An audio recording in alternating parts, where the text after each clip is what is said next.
Hoje a conversa vai ser interessante. Eu resolvi começar um podcast como se todo mundo já não estivesse saturado o suficiente de tanto podcast por aí. Por que não a mais, não é? Por que não? Isso que eu tô me perguntando. Mas vai que fica legal, vai que vocês curtem, vai que tomo gosto por isso. Mas não criamos tantas expectativas, vamos focar nesse episódio e ver no que vai dar. Aqui a gente fala de literatura especificamente e especialmente de literatura latino-americana. Há mais de 7 anos eu mantenho um clube de leitura que lê somente autores do nosso continente. Já estamos quase nos 100 livros lidos coletivamente. Mas aí, como eu adoro inventar coisa para minha cabeça, eu resolvi mudar um pouco a proposta do clube nesse último ano. Começamos a ler toda a obra de um escritor que eu gosto muito, Roberto Bolanho. Chileno de nascença, espanhol por demanda e mexicano por escolha, nosso escritor querido era uma máquina de escrever, o homem não parava. Durante o mês de outubro, nós lemos O Terceiro Reich, romance não tão famoso, mas bem interessante e indispensável para entendermos o universo bolanesco. Olha, imagina um escritor jovem, meio desconhecido, escrevendo à mão em um caderno na virada dos anos 80. Ele ainda não tem fama.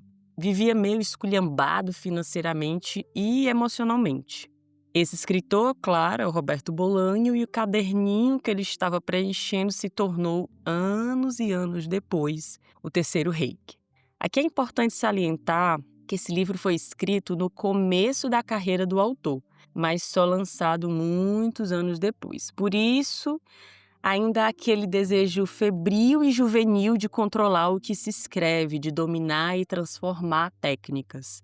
Temos aqui um Bolanho esperançoso, não muito, claro, um Bolanho que ainda queria tentar acreditar em algo. Um Bolanho que escreve uma história sobre férias na praia, mas também sobre guerra, é claro, ele era obcecado por isso.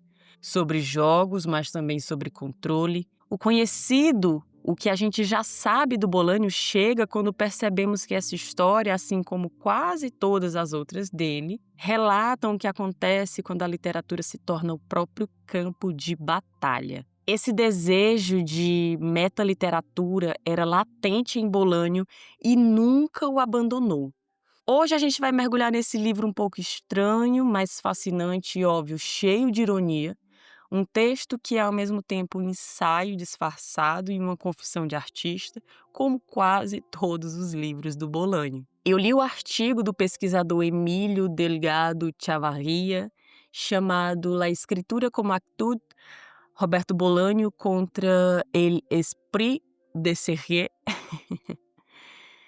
Nesse estudo, ele fala umas coisas interessantes que podem trazer chaves de leitura para a nossa experiência com esse romance. Vamos partir do ponto em que Bolanho escreve sempre como uma atitude, como algo que precisa ser feito, inegociável. Nunca é apenas uma história.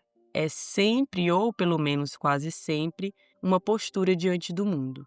Para o pesquisador Chavarria, Bolanho está lutando contra esse impulso da literatura, ou o que ele chama de esprit de série, de se levar a sério demais. Não é só nesse livro, em vários outros que lemos dele, ele transforma o ato de escrever numa piada filosófica. Rir de tudo isso é uma forma de estar lúcido ou de se entregar de vez à falta de lucidez?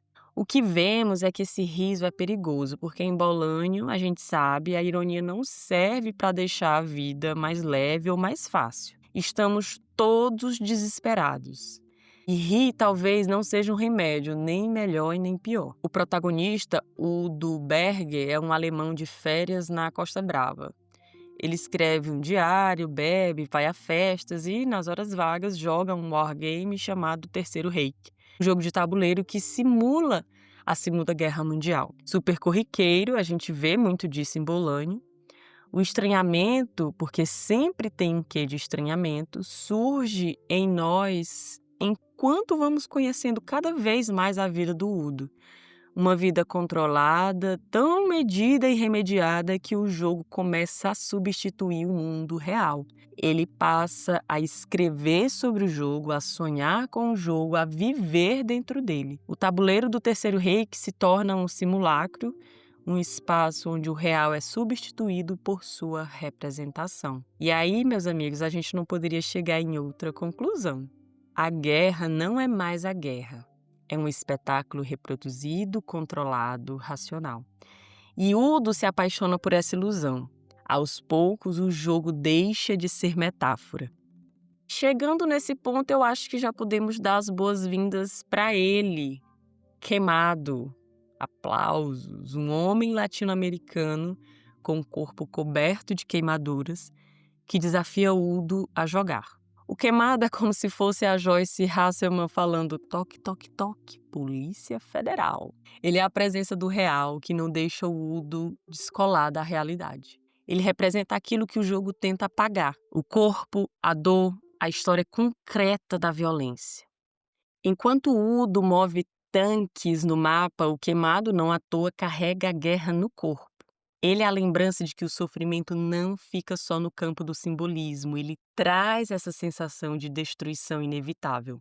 E, de certo modo, ele é o verdadeiro vencedor da partida, se a gente conseguir falar nesse conceito de vencedor, né? Não por estratégia, mas por resistência. A gente sabe que o Bolanho sempre vai trazer essa camada da importância de resistir. No caso aqui, o Queimado obriga o Udo a encarar o que estava escondido, que toda simulação é uma espécie de fuga e toda fuga nos distancia da resistência.